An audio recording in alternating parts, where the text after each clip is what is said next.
So hello everyone, कैसे हो आप लोग। देखो, एक नया चैप्टर स्टार्ट करने वाले हैं, डेफिनेट इंटीग्रेशन। ओके, तो कुछ पॉइंटर्स हैं, मैं डायरेक्टली उनसे स्टार्ट करूँगा क्योंकि मैं इंडेफिनेट इंटीग्रेशन तो पहले ही कवर कर चुका। तो फर्स्ट पॉइंटर, जब हम एफ ऑफ एक्स का इंटीग्रेशन करते हैं, अभी कोई लिमिट्स नहीं है, तो जब उसका आंसर आता है वो क्या होता है, जी ऑफ एक्स प्लस सी। यहाँ पे सी एक आर्बिटरी कांस्टेंट है, ठीक है।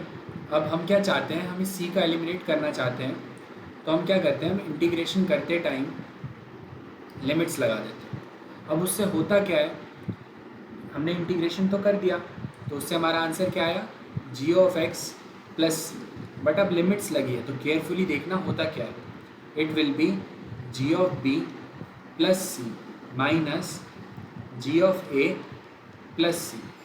तो यहाँ पे आपको समझ में आ रहा है हो क्या रहा है, G of B plus C minus G of A minus C and C cancel. तो यहाँ से हमारे पास आंसर आया G of B minus G of A. All दो आर्बिट्री कांस्टेंट प्रेजेंट होता है, बट वो इंटरमीडिएट स्टेप में आपस में कैंसिल हो जाता है। तो क्योंकि अब सी तो है ही नहीं, तो कोई भी प्रॉब्लम क्रिएट नहीं होगी जैसे कि इनडेफिनिट इंटीग्रेशन में होती थी। यहाँ पे कोई ये फैमिली ऑफ कर्व नहीं होता, जब आप लिमिट्स डाल देते हो तो आपको पूरा एक आंसर मिलता है, G of B minus G of A. समझे। नेक्स्ट पॉइंट पे मूव करते हैं। सेकंड है कि ज्योमेट्रिकल मीनिंग क्या है इनडेफिनिट इंटीग्रेशन का, सॉरी डेफिनिट इंटीग्रेशन का। Geometrical meaning of definite integration, indefinite integration का तो याद होगा आपको, वो फैमिली ऑफ कर्व को रिप्रेजेंट करता है। नाउ जैसे मैं ये कर्व बनाता हूँ, लेट्स से मुझे ये एरिया चाहिए,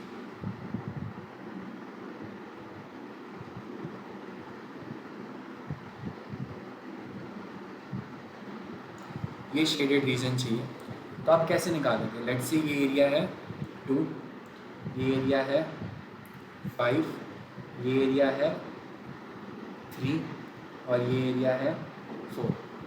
लेट्स से ये था, हम इंटीग्रेशन कर रहे हैं x इक्वल टू ए से x इक्वल टू बी तक। सो ए से बी तक का integration F of x D x, वो कैसे निकालोगे। देखो, यहाँ पे जब हम डेफिनेट इंटीग्रेशन करते हैं तो ये अलजेब्रिक सम होता है। ओके, अलजेब्रिक सम, इसका मतलब क्या है, अगर जो भी आपका एरिया है उसको आपको साइन के साथ लेना है। तो इसका मतलब क्या है, देखो जो 2 है वो नीचे है तो एरिया नेगेटिव लो, जो 5 है वो ऊपर है, एक्स एक्सिस के रिस्पेक्ट में बात कर रहे हैं, तो उसको +5 लेना। जो 3 है वो नीचे है तो माइनस दें, और जो 4 है वो ऊपर है। So what will be your answer, 5 + 4 9, -2 -3 -5, so answer is 4। तो याद रखना, geometrical meaning of definite integration क्या है, वो अलजेब्रिक एरिया देता है। नाउ नेक्स्ट वन, कुछ क्वेश्चन ले लेते हैं फटाफट, एक बार करते हैं उन्हें। 0 से π/2 में sin x को इंटीग्रेट करो। तो सर ये तो बहुत ईजी है, sin x का इंटीग्रेशन हमें पता है -cos x, और अपर लिमिट π/2 है और लोअर लिमिट 0 है, तो बस पुट कर देता हूँ, माइनस साइन को सर बाहर रखता हूँ, so negative cos π/2 minus cos 0। Sir π/2 cos π/2 0 होता है, cos 0 1 होता है, so minus minus plus, so area आ गया 1। एक बार इसको थोड़ा ग्राफ में भी देखते हैं। साइन एक्स, हमने क्या करा है, साइन एक्स का एरिया निकाला है कहाँ से कहाँ तक, 0 से π/2। तो इसको याद भी रखना है, यहाँ से यहाँ तक ये एरिया कितना होता है, 1 यूनिट। ओके, नाउ एक क्वेश्चन और करो छोटा सा, इंटीग्रेशन करो 0 से π/2 cos x का। सर ये भी सिंपल है सर, cos x का integration sin x, upper limit π/2 है, लोअर लिमिट 0 है, so answer will be, what will be your answer, sin π/2 minus sin 0, sin π/2 1, sin 0 0, so answer is 1। इसका भी एक बार देखो, cos x का ग्राफ बनाओ 0 से π/2, तो एरिया इसका कितना है, वो है 1। ये चीज़ें याद रखनी है छोटी छोटी। ना चलो एक क्वेश्चन और करते हैं। देखो क्वेश्चन से ही समझते जाएंगे कि हो क्या रहा है। लेट्स से 0 से 5π/2 इंटीग्रेशन करना है। किसका करना है? साइन एक्स का। ये भी इजी है सर, साइन एक्स का इंटीग्रेशन पता है, माइनस कॉस एक्स और इधर 5π/2 और इधर 0। सर माइनस साइन बाहर ही रखता हूँ, it will be cos 5π/2 minus cos 0। Cos of odd multiple of π/2 वो कितना होता है? 0, और कॉस 0 कितना था? 1। तो आंसर आ गया 1। बट इसको थोड़ा ग्राफ से करते तो जल्दी हो जाता। साइन एक्स का ग्राफ बनाऊँ, कहाँ से कहाँ तक? 0 से 5π/2 तक। तो देखो ये एरिया +1, ये भी +1, अब नीचे गए तो -1, ये -1 और ये +1। सो +1 +1 -1 -1 +1। सो आंसर क्या रह गया? 1। समझे? या आप ऐसे भी समझ सकते थे, मैं ग्रीन कलर से शो करता हूँ। यहाँ जितना एरिया ऊपर है उतना ही एरिया नीचे है, तो उनका सम तो 0 हो गया, और ये फिर से वही यूनिट बची जिसका हमने अभी आंसर निकाला था, तो इसका आंसर तो 1 ही था ना। ओके नाउ चलो फटाफट मान लो अगर मैं ऐसे क्वेश्चन दे देता, ये वाला अटैम्प्ट करो, ये अच्छा क्वेश्चन है। ओके थोड़ा सोचना। 0 से 200π sin x dx, इसका इंटीग्रेशन करना है। तो सोचो 0 से 200π, तो इसका आंसर क्या आएगा? पॉज करो वीडियो को और अटैम्प्ट करो। इसका आंसर आएगा 0।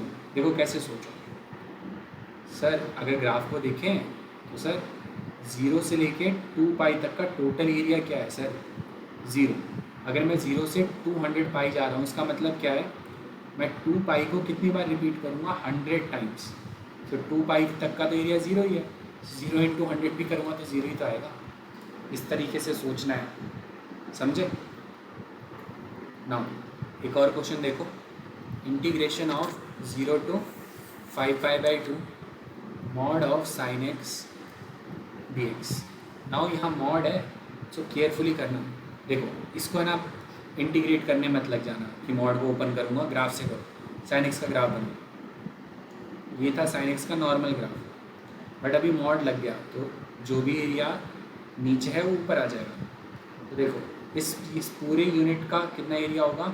2, इसका 2, इसका 1। So total area will be, इस केस में तो आंसर 1 आया था क्योंकि कुछ एरिया नेगेटिव भी था, बट इस केस में आंसर कितना आएगा? 2 + 2 + 1। सो आंसर इज 5। एक छोटा क्वेश्चन और लेते हैं।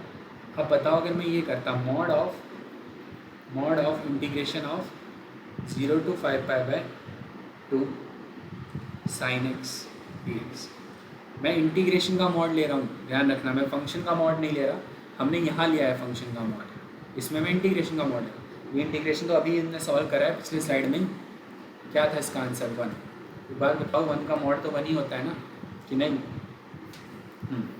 तो देखो यहाँ से एक बहुत ही अच्छा क्वेश्चन आता है, मैं इसको आप होमवर्क दे रहा हूँ आपको, कि हम क्या कर रहे हैं?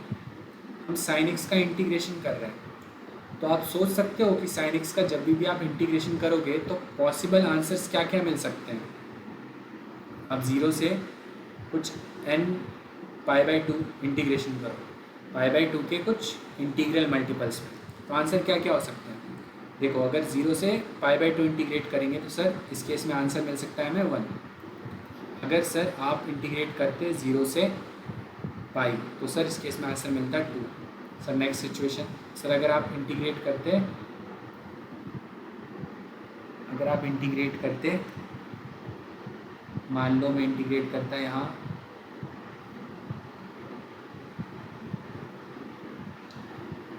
इसमें 0 से 3π/2, तो यहाँ पे भी आपको आंसर मिलता 1।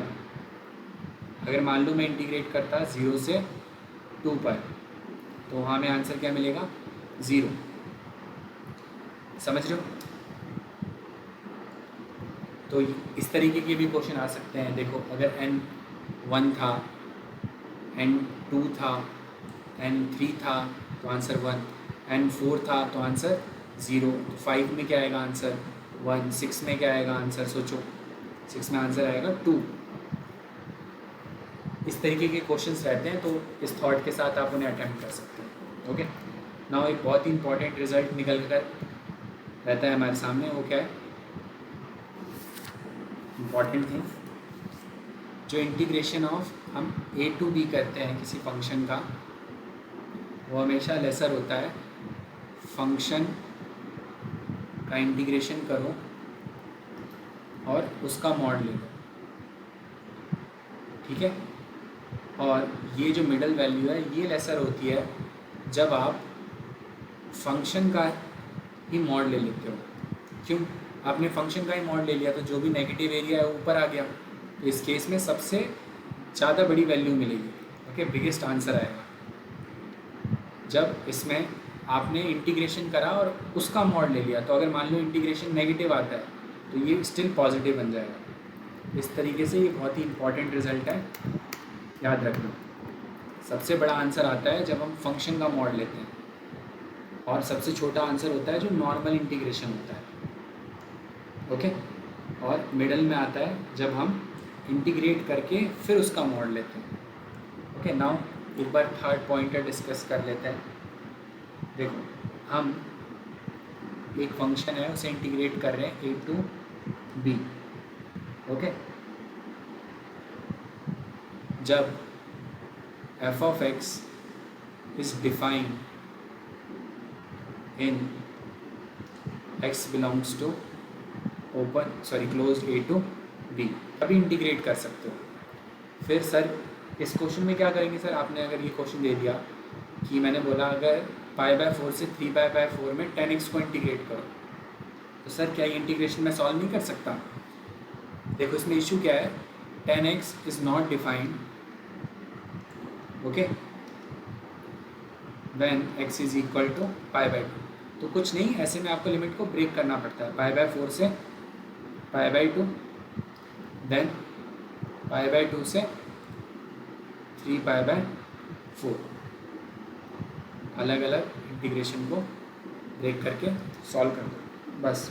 तो याद रखना, इंटीग्रेट तभी कर सकते हो जब बीच में फंक्शन डिफाइंड हो। अगर डिफाइंड नहीं है तो किसी पॉइंट पे वो डिसकंटिन्यूस हो रहा होगा, वहाँ ब्रेक कर लेना। ये GIF में हम बहुत करने वाले हैं, so don't worry. Now if A से बी इंटीग्रेशन करा, पॉइंट नंबर 4, किसी फंक्शन का, वो इक्वल टू किसी फंक्शन का इंटीग्रेशन करा आपने, वो क्या आ रहा है, equal to 0, then in a to b, इसका मीनिंग क्या है? देखो अगर एक रफ डायग्राम बनाऊं, एक चीज़ और लेनी है हमें साथ में, f of x should be continuous. ये बहुत ही इंपॉर्टेंट पॉइंट है, तो इसको भी अपनी कॉपी में अच्छे से नोट डाउन करना कि अगर हम किसी फंक्शन का इंटीग्रेशन करते हैं और उसका आंसर क्या आ जाता है, 0। देखो जैसे हमने sin x का करा था, sin x का करा था ना 0 से 2π, और उसका आंसर क्या आ जाता है, 0। इसका मतलब क्या है, जितना भी पॉजिटिव एरिया है, okay, positive area is equal to negative area. जितना भी एरिया ऊपर है उतना ही एरिया नीचे है, और वो दोनों क्या है, इक्वल। ओके सर, ये तो समझ ही सकते हैं क्योंकि सर 2 - 2 होगा तभी तो आंसर 0 आएगा। हाँ, बहुत अच्छी बात है, पर यहाँ पे एक चीज़ और ध्यान दो। एक बात बताओ, जब ये इंटीग्रेशन 0 आया तो आपने ऑब्जर्व करा यहाँ पे sin x ने इस पॉइंट पर कट किया x एक्सिस को, यस और नो? तो यहाँ पे हम एक कमेंट कर सकते हैं कि f of x will have at least 1 root in open a to open b. f of x का कम से कम एक रूट तो होगा। हम एटलीस्ट वर्ड को अच्छे से याद रखना। क्यों सर, ये भी तो हो सकता था, ये देखो इसमें भी तो एरिया 0 है ना, यहाँ कितने रूट्स हैं, 1 2 3, इसीलिए एटलीस्ट वर्ड को अच्छे से याद रखना। यहाँ से लर्निंग क्या है, अगर किसी भी फंक्शन का इंटीग्रेशन करते हो a से b इंटरवल में और वो 0 आता है, और साथ में याद रखना फंक्शन कंटिन्यूस होना चाहिए, ठीक है, तो a से b इंटरवल में उस फंक्शन का एटलीस्ट 1 रूट होगा। यहाँ पे एक अच्छा क्वेश्चन ये पूछ सकते हो, कि सर कंटिन्यूस क्यों होना चाहिए। देखो फंक्शन ऐसे डिफाइंड है, ये पॉइंट ए है, ये सी है। अब मैं ए से बी इंटीग्रेट करूँ तो लेट से ये एरिया 4 है और ये भी एरिया 4 है, वो लग नहीं रहा डायग्राम से, बट मान लो तो 4 माइनस 4 तो 0 आ गया ना। तो सर इंटीग्रेशन करने पे 0 तो आ रहा है, हाँ आ रहा है, बट फंक्शन कंटिन्यूस नहीं है। तो आप कमेंट नहीं कर सकते कि फंक्शन के ए से बी में एटलीस्ट 1 रूट होगा ही होगा, समझे। तो फंक्शन का कंटिन्यूस होना भी बहुत मैंडेटरी है ना। इससे रिलेटेड एक क्वेश्चन है, पॉइंटर नंबर 4 से रिलेटेड, उसे अप्लाई करो यहाँ पे।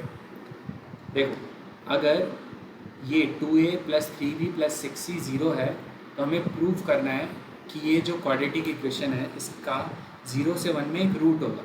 अच्छा तो देखो हमें जो भी फंक्शन गिवन है वो है ax square plus bx plus, देखो जब कभी भी आपको बोले कि एटलीस्ट एक रूट होगा,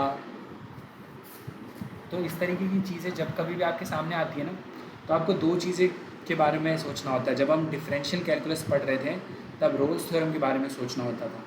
अब जब हम यहाँ इंटीग्रल कैलकुलस पढ़ रहे हैं तो आपको इंटीग्रेट करने के बारे में सोचना है। अगर आप एक बार सोचो कि मैं इस फंक्शन को इंटीग्रेट करता हूँ 0 से 1 में, तो क्या होगा एक बार देखो। 0 से 1 इंटीग्रेट करा हमने, ax square plus bx plus c को इंटीग्रेशन करो, it will be ax cube divided by 3 plus bx square divided by 2 plus cx plus some constant d। Now उस कांस्टेंट d का कुछ इतना यूज़ है नहीं, क्योंकि आपको पता है हमें लिमिट तो डालनी है 1 और इधर 0। नाउ लिमिट डालो, it will B a/3 plus b/2 plus c minus, जब 0 पुट करोगे तो हर चीज़ 0 बन जाएगी। अब यहाँ फटाफट LCM low, LCM is 6, it will B 2a plus 3b plus 6। अब क्वेश्चन में यही एक्सप्रेशन तो 0 है, तो हम यहाँ से क्या कॉन्क्लूजन निकाल पाए कि 0 to 1 में फंक्शन का इंटीग्रेशन क्या आ रहा है 0। अभी मैंने आपको थोड़ी देर पहले बताया कि if a to b function integration is what 0, then f of x has at least one root in a to b। उसका ये प्राइम क्वेश्चन है। ओके नाउ एक और क्वेश्चन देखते हैं इससे और अच्छा। देखो हमें क्वेश्चन में बोला है कि इस चीज़ का इंटीग्रेशन क्या है 0, तो हमें बताना है अल्फ़ा कहाँ से कहाँ लाई कर रहा है। अब एक बात बताओ, ध्यान से देखो, इसमें आपको एक चीज़ दिख रही होगी e पावर x स्क्वायर। एक बात बताओ, जब हम इंटीग्रेशन स्टार्ट करते हैं तो हमें बताया जाता है कि ऐसे 7 फंक्शंस हैं जिन्हें इंटीग्रेट नहीं करा जा सकता, उनमें सबसे पॉपुलर यही है। और जेई ने इससे रिलेटेड इतने क्वेश्चन पूछे हैं ना, e पावर x स्क्वायर, इसको इंटीग्रेट तो किया जा नहीं सकता। अब एक बात बताओ, इसका इंटीग्रेशन क्या है 0। अब एक बात बताओ, इस चीज़ को आप क्या मान लो फंक्शन, तो क्या लिखा हुआ है 0 to 1 f of x dx equal to 0। तो बस अगर किसी भी फंक्शन का एक इंटरवल में इंटीग्रेशन 0 है, what does it mean, f of x will have at least one root in 0 to 1। तो f of x कम से कम एक बार तो 0 होगा, तो मैं क्या लिख देता हूँ f of x equal to 0। अब e power x square into x minus alpha is equal to 0। अब एक बात बताओ, जो एक्सपोनेंशियल फंक्शन है वो तो कभी 0 हो नहीं सकता ना, exponential function is always positive. तो यहाँ से हमें समझ में आया x माइनस अल्फ़ा क्या होना चाहिए 0। अगर अब क्वेश्चन में कुछ नहीं बचा, x और अल्फ़ा क्या है, दोनों सेम। अब इंटीग्रेशन कर रहे हो तो इंटीग्रेशन में क्या वेरी होता है, x ही तो होता है, x लाइज बिटवीन 0 to 1। इसका मतलब alpha should also lie between 0 to 1। So which option is it, option number C. समझे।